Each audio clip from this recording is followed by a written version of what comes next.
in a Podcast. We're so glad you're here. We're your hosts, Natasha and Lindsay.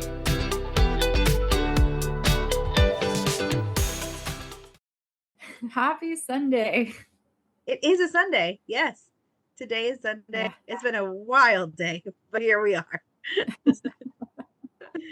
Oh, that's funny. Yes, we are here. I am exhausted today. I feel like this week I just feel like I lived 100 days. I don't even know. January, I feel like I lived 300 days. So that's probably why. Did you share on your social media the meme that said this year has been a great January or something? Like it just like this January has been a great year. Yeah. Yes. Okay. Yep, this January has been a great year. Yeah. Let's move on to something else. Yeah. I'm over it. I'm ready. Let's move along. And it's 1 month gone of winter.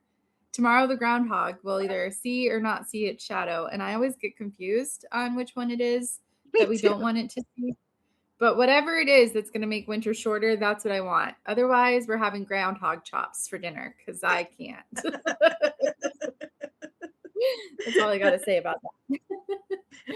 I'm right there with you. Well, I was going to say I'm really excited. I've been working up towards this for about a month, talking about it and getting the book and all the things ready for it. So we're going to dive into the 5 love languages and how they interact with friendship. Yeah. And it's really interesting to read this book again. I read it years ago. I think I had to read it for a class when I was in college. And that was the last time I read it. And honestly, I think I might have skimmed parts of it when I was in college. So trying to give it more intentionality has been fun because I'm also in a very different season of life now than when I was in college. So to kind of see how the different things kind of stick out that are new has been good so far. Yeah. What's something that since reading it and retaking the test that you've noticed? So I was really surprised when I retook the test where I fell on all of the love languages, because I'm pretty sure when I took it years ago, and again, I don't know if I was in high school or early college when I took the test last time, but I thought for sure that Words of Affirmation was at the top of my list. And when I took the test this weekend, it was my lowest ranking one. So I guess, is that growth? Is that just a new season? I don't know, but sure. That's well, that was surprising to me. Did you take the test? I did. Yeah. So same for me. I was Words of Affirmation before, and now it's really far on the list. And my top one, because I have the worst memory, so I have to look at it, was acts of service. And my third one was quality time. So I was surprised by those because I honestly thought when I took it, quality time would have been further up, like 2, maybe 1, because I do really like quality time. Like, don't even have to really do anything, even sitting in silence or like we used to run errands together. Those were the things that like meant a lot to me. But I do, when I got the acts of service, it did make sense to me. Like when I do dinner and somebody just starts doing the dishes for me, I'm like, oh yes, please. Like that is top notch. Absolutely. And I think it does kind of tie into our seasons of life, right? Like when we were texting about our results earlier, I think you said in our 20s, like we're more apt to need words of affirmation because we need that validation. We're looking and we're seeking that, like, oh, I did this right, or she thinks I'm cool, or they appreciated what I did. So we're kind of seeking it out. Whereas we're a little bit older now. We've passed our 20s. I'm well into my 30s. And so I'm not, I guess, seeking that in the same way. And so I guess it makes sense if you look at it that way, because I'm right there with you. I think I don't remember because I don't have it in front of me, but I think my top 2 were acts of service and quality time. And like you said, if somebody were to be like, oh, hey, I'll take that off your plate, I am like, all right, go for it. That's all you. Yeah.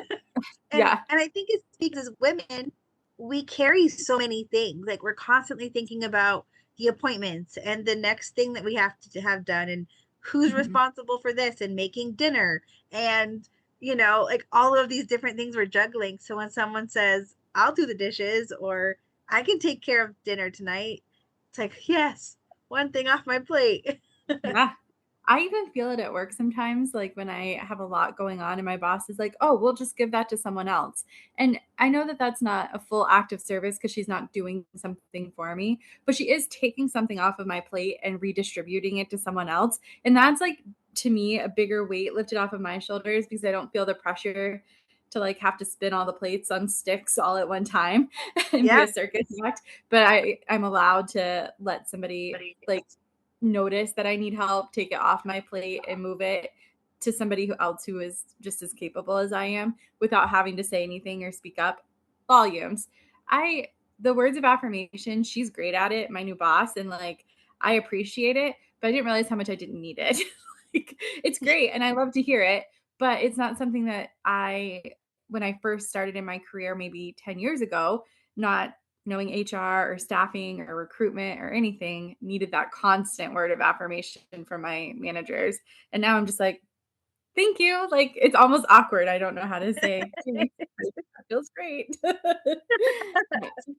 Yeah, no, I totally get it for sure. So Yeah. since we're talking about words of affirmation, that is like the beginning of um the whole process, right? Um, I know in the book it kind of starts out by talking about a love tank and how like everybody gives and receives love in different ways.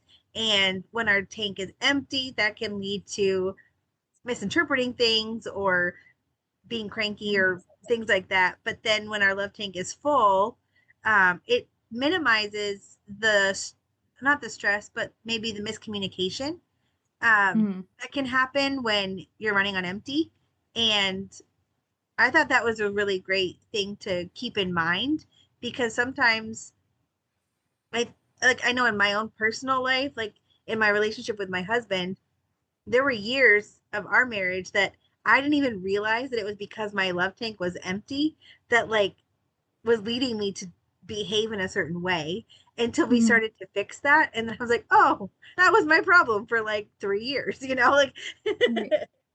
And I think this book helps to communicate those things with the people in your life that you love, like partners, husbands, wives, but even in friendship, I think that we have maybe smaller love tanks, right? Because the expectations are a little bit different, but we still have needs and we still have wants from our relationships that are platonic. And we have to be able to communicate those things to each other. yeah. And I'm excited to kind of see how we like talk through all of these and how it relates to friendship just because it always oops, excuse me.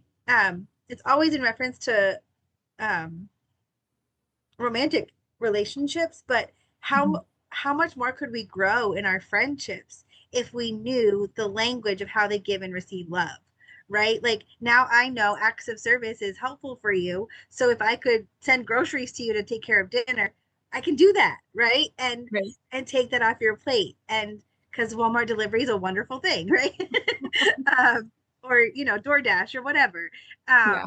But I think that those things that we know that can take something off of our friend's plate, or maybe if words of affirmation is your love language, getting that text that says, hey, I really appreciate you and all that you've added to my family, and I appreciate our talks and how you listen, and hearing that can reaffirm like, oh, because sometimes I think, sorry, I always have so many thoughts at once. Sometimes I think that we can kind of carry a little bit of an insecurity on like where we stand in our friendships. I don't know if Mhm. you've ever faced that where like you have a great time, but then in the back of your head, you're like, do they feel the same way that I feel? Um, are Mm. they, is it reciprocal? And so you kind of have that like wheel playing in your head of all these thoughts. And if we're Yeah. giving and receiving love, in a way that speaks to them, I feel like it would give us a little bit more confidence to be able to walk in our relationships in a different way. Yeah, no, I agree with you because I think if we're able to speak to them and what fills up their tank, that insecurity has less room to develop inside the tank and bounce around because we're constantly filling each other up. And we're not going to be perfect at it, right? So there will be those moments, but I agree. I think that if we're able to know what another person's love language is, the better that we're going to be as a friend to them. So when we're talking about like words of affirmation, what were some of the things that stood out to you that we could add to our friendships? Yeah, I was so excited about this because I think when we hear words of affirmation, we just think about like the basics of affirmations. At least I do. Like, you're doing a great job, you're awesome, you're pretty, like those kind of things. But there was Yeah. actually quite a lot, and I'm going to jump into the pretty basics, but then I had some other notes too. I had a lot of thoughts like you did on this. I just want to plug in that I love these conversations too because we never meet ahead of time to talk. So it's just us having our conversations very Yeah. authentic and on the go. And I love that. So, obviously, complimenting your friends, noticing when they get their hair done or a new top that they're wearing, thanking them for the things they are doing that mean a lot to you. I can't imagine that we notice everything all the time, but what if we were the only person who noticed the one time that our friend got their hair done and they went home to chaos and their family was running to soccer and wrestling and then they had meetings and all these things and no one noticed that mom just spent 4 hours at the salon to get her hair done and no one complimented it, but you see her for dinner after all the chaos and you say, "Hey, your hair looks really great today." Like how simple that could be for the person that just had the most chaotic of days. Yeah. And I think noticing the little things and saying it out loud, because sometimes we don't think to say it. And Mhm. that's something that I try to work on is saying it out loud, Mhm. especially after I saw a meme or something. It was maybe on a reel or whatever, but it was talking about um, make it weird, like in the sense that like we should be so over the top with how we share our love that people don't have to question how we feel about them or like wait for the funeral. Like, why is it that at a funeral is when we tell the people that mean the most to us how much they meant to us? They can't Mhm. even hear us say it. And Mhm. so ever since I saw that, it really like put a check in my heart to like be consistently trying to show those things to people that really do mean a lot to me. Like, I don't want anything to happen where, like, God forbid, like something happened to you and you were gone, that you didn't know exactly how I felt about our relationship and the value that you have in my life or my family or my sisters or anybody like that. So making it weird in the sense that I'm always going to tell you you mean a lot to me and making that a habit rather than waiting for like a birthday or a special occasion. Yeah, no, I agree. I wrote that down on my notes towards the bottom. The very last thing is I said, "Say I love you, even if it feels weird."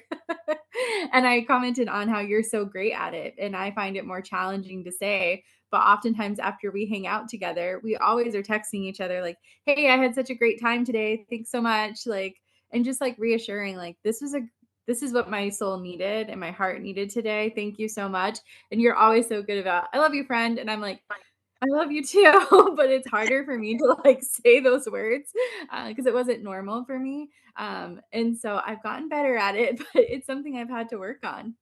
And I will say, I've seen you grow in that because, 10 years ago, I don't think we ever really said it to each other. We knew No. it, but I didn't like we didn't say the words.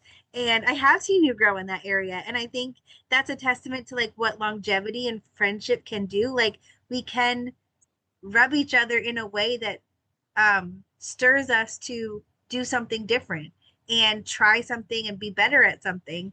And I've seen you grow in that, and Mhm. I'm really proud of you because I know that that's not your first reaction. And there's been some times when we're on the phone and you're like, "Okay, love you, bye." That I'm like, "Oh, she said it today." Yep. Growth. Yep. That and hugs. We'll get there. We'll get there. That's another episode, but we'll talk about that one. Um, one of the things that I really liked, and I don't think I wrote this one down that they didn't say, or that they did say, was that even words of affirmation when your person isn't in the room. And so if you're hanging out with a group of friends and the other person's name gets brought up, and just talking positively about that person and reaffirming who they are as a human being, it will eventually get back to them. And that will reaffirm to them, oh, my friend Natasha really likes me. She is like going out of her way to say these really kind things. Like opposite, right? And how quickly that hurts us and tears us down whenever we hear that our name was mentioned in rooms that was negative, and that never feels good. But imagine the boost of, oh yeah, you're Natasha's friend. She spoke so highly of you. It's like, oh, okay. Yeah. Yeah. I couldn't agree more. And I think that we should be caught in those kinds of scenarios more often because Mhm. there's so messy on the other end when we're discussing somebody that we shouldn't be talking about. But how often do you get caught in a conversation and it comes up like, oh yeah, we were talking the other day and Lindsay couldn't say enough about how great you were, and be like, oh, okay, cool. Like, Yeah.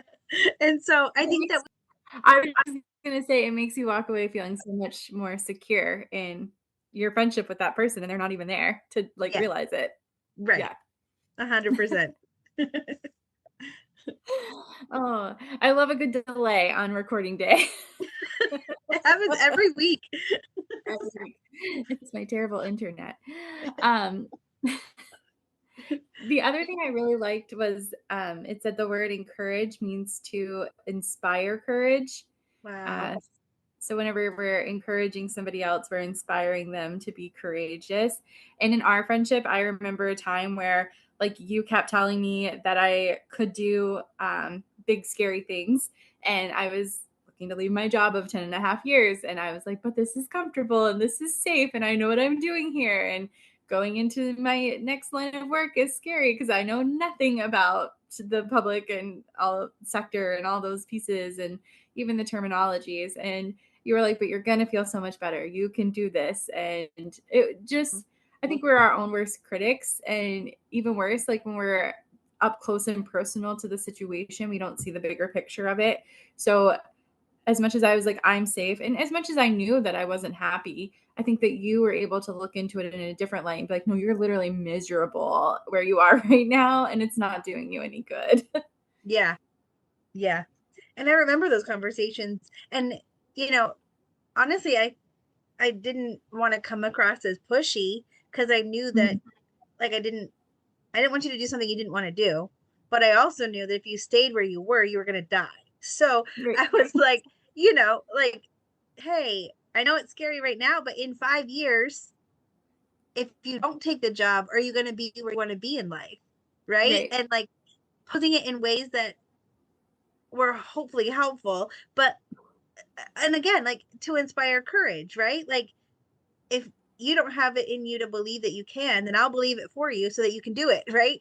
And Right. Yeah. sometimes we need those people in our corner cheering for us in those moments when we're not sure we're going to make it, right? And you've definitely been there through some of the really hard things that I've walked through, showing up at my house with flowers when it had been a really hard week and just being like, it's hard right now, but this isn't the end of the story. And I see you and I know that this is hard, but you're going to make it. And those were like invaluable moments that I'll always cherish because in those moments my life was chaos and it was hard and I needed someone else to see that there is a bigger picture and I can't see the end of it, but if someone can believe it for me, then maybe I can hold on to them and we'll walk through it. Yeah. And I think that we forget that those are words of affirmation in the moment, right? You're Yeah. affirming that you believe in the person and giving them a little bit of a confidence boost. And that's really what words of affirmation are. We hear it about doing it for ourselves all the time. Put a post it note on your mirror. I'm great. I'm wonderful. But if you don't truly believe it, those post-it notes aren't going to do anything for you. You can fake it all day long until you make it, and I believe that that's true eventually. But there's something about having people in your corner that are saying, "You're great. You're awesome. You can do it." Because then you're like, "I'm not alone. Someone Yeah. else believes that I can do it. So I don't have to believe all by myself that I can do this. I have people in my corner who can stand with me and believe that I can do it too." So if I falter, they've got me and they're going to keep pushing me forward to grow. Yeah. I couldn't agree with that more. And I think again, kind of going back to make it weird, like we just have to learn how to have those conversations more regularly so that Mhm. it doesn't feel weird anymore and we're used to it. Like it should be natural for us to say those things to our friends, Mhm. and um it should be natural for us to be the first one in their corner to say, you got this. Like you can make it. You're going to do it. And I don't know. I just think that we can all try to do a better job at vocalizing it, because the world is crazy, life is hard, and there are seasons that we walk through where we just need someone else to say, I get that, but Mhm. that's not the end of your story. And like we've just said before, but I think that we just need to be better at vocalizing it as I a agree. whole group of people. And if you don't believe us, in the book, they quoted a psychologist, William James, said that possibly the deepest human need is the need to feel appreciated. So if you don't want to take it from two main friends, take it from psychologist William James. Exactly. And try it. And like honestly, give it a try and see if you don't see a positive response. Yeah, Because at the end of the day, um like you can see if it works or not. yeah.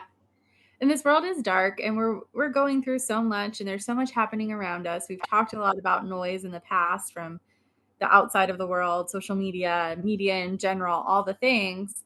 And so just being able to be a light to somebody else can fill up their world and diminish some of the hard and some of the darkness that they may be feeling or walking through in those moments. And I really think that words of affirmation, even if it's not your top love language, will still meet a need inside of you at the end of the day. And a lot of times when you give those kinds of encouragements to other people, it does something to your heart too. Like I feel better too, right? Like knowing that Mhm. I can encourage you or leave you a little note that says, I know this has been a really hard week, but you've got this. I'm praying for you. Let me know if you need anything, right? Like that feels good to help somebody else. And so I think that it goes both ways. Like not only are you encouraged, but I know that I'm helping meet a need in your life too. Yeah, absolutely. And there's a whole study on the mapping of the brain and how it affects us whenever we talk negative all the time and it starts to create pathways in our brain and we start to believe those negative thoughts towards ourselves and about other people, but specifically for having them about other people, we start to believe them about ourselves. So when we can start with words of affirmation and positivity towards other people, it's gonna change how our brain thinks and processes situations that we're in as well. And on that same kind of vein of thought, um, for every negative, I've heard it said too, like there's been research done that for every negative thing that's spoken to you, whether it was from a boss or whoever, you need 100 compliments to negate that one negative comment. Blows my mind. That's crazy, but I get it. So if you put it like in perspective, like that's what I'm saying. Like we need to vocalize it more often, because if we're constantly telling ourselves how we're not good enough, we're not great, like all of those things, we need 100 compliments to negate that and start to switch and rewire our brain. Yeah. So Wow. say the nice thing out loud. Do Say it. it out. I also love that they talked about restoration and affirmation being together and just being careful with your words. And if you're in conflict with another person, remember that we can't erase what was done in the past if someone hurts us, but we can't allow it to be history. And that really hit for me because we have our restoration story that we talked about. And we walked through the forgiveness season and we rebuilt and put on all the building blocks and did all the things. But if we had just held on to the hurt that we had, it would have never become history. We would have never have gotten here. So I really Yeah. liked that. And one of the quotes from the book said, forgiveness is not a feeling, it is a commitment. And Mm, I think that it's so easy to just say, well, I forgive you. But the minute that a person messes up, you're like, oh, yeah, well, this is just like that one time. Oh, like, I'm going to commit to forgiving you. And if I'm going to commit to forgiving you, I can't bring up every past hurt that you've had against me. I'm going to commit. I'm going to forgive you for it. That's history. And I'm going to start building trust and not throw in your face, well, 10 years ago, let's talk about that. That's not Right. fair to the other person. Yeah, and that kind of goes along with like keeping short accounts, right? And I think we've talked about that before, but how important it is to keep short accounts of things. Like you can't bring up 10 years ago. Like that's Mhm. not healthy. And you shouldn't be dwelling so much on what happened back then that your Right. first response is, oh, well, you did it again. And so if we're committing to forgiveness, then that looks like letting that sit there. You can't go back and fix what happened then. All we can do is choose to make the next right step for tomorrow and for right now. Right. And I would say if you are constantly finding yourself being like, oh, it's just like that time X amount of years ago, or "Oh, they keep doing this to me month after month, that might be the time to reevaluate and be like, is this a relationship worth holding on to if I'm continually feeling hurt?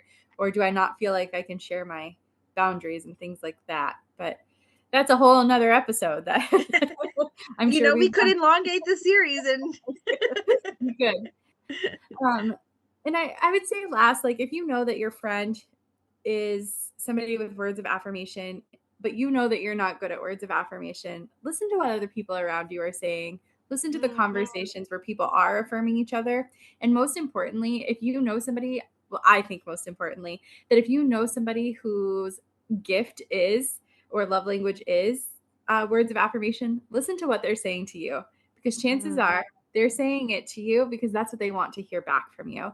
Write it down, keep note of that because there's so many ways that you can give those words of encouragement and words of affirmation to the people around you. It's so true. And it's just taking a moment to listen. Like Hmm. we just have to listen. And sometimes we aren't listening to hear what people say. We're listening to respond. And Hmm. so if we're listening to hear people, then I think we'll be much quicker to see, oh, that's that thing, right? Or that's something I should say for later and I can repeat, right? Like, and you're right, like listening and using what you hear is totally okay. And before you know it, you'll be saying, okay, love you, bye, when you hang up the phone, Exactly. just like me. I promise. It can happen. Again, there can be growth. Well, this has been such a fun conversation. I'm really excited for next week and when we pick up again and talk about the next love language. But we'd love to hear from you and see what your love language is. We'll link there's a link in our notes and on social media so you can take the test if you want to. It's a 5 love language test. It's a few simple questions. Um, well, I say simple. I was really struggling to answer some of them. Same. um, yeah. So we just want to encourage you with that. So take the test, find out what your love language is, and then try it out. See what happens. And maybe you'll be surprised on how much growth can happen in a short amount of time.